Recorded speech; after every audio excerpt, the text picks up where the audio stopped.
Hey, you got Keith and John here with AL13, and we're installing our part 2 of our batten system, and that's our sealing system. So with the sealing system, it uses the same battens, same screws to install the brackets to the battens.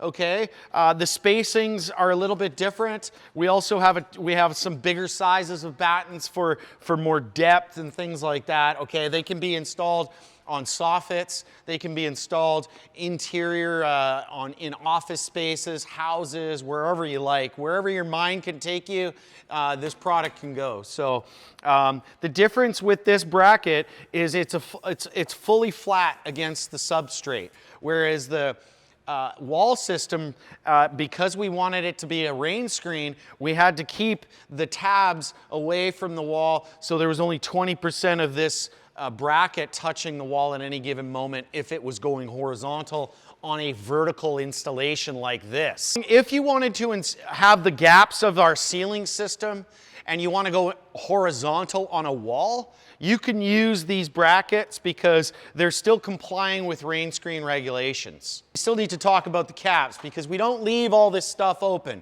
We want to make sure every batten that we install has a cap on it.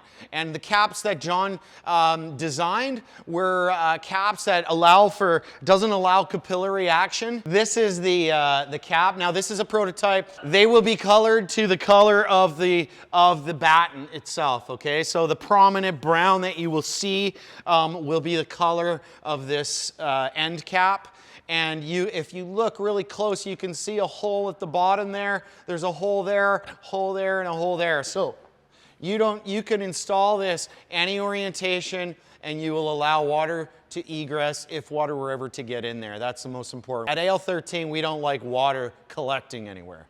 So that is a very important piece. They come in all the sizes of the battens that you order, so make sure that you choose the right ones when you're processing that PO. For this installation, we've decided to use a unistrut method, which is what you see here. These are unistruts, and they have these little spring sets inside. You don't have to use that. You can use a L bracket hanging from a ceiling, from concrete ceiling if you're doing an interior office space. You can have a concrete substrate, a wood substrate, or any metal substrate for that matter. So just make sure that you contact us if you have an idea that how you want to install it. But there is no real science behind how to install it on the ceiling. We're going to leave that up to you guys. So that's all you got to do for the ceiling install. I know that was a little quicker, but again, it's just panelized systems.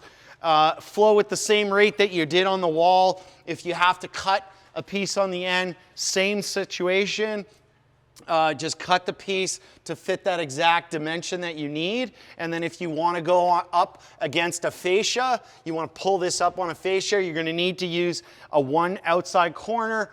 Again, on that outside corner, I always recommend to start the installation with any outside corner if you're going either way of it.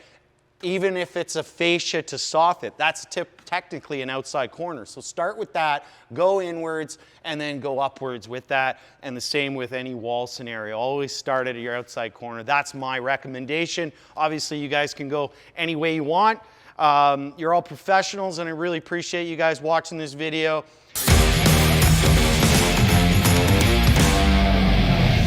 Welcome to AL13. Subscribe. No? Is that too much?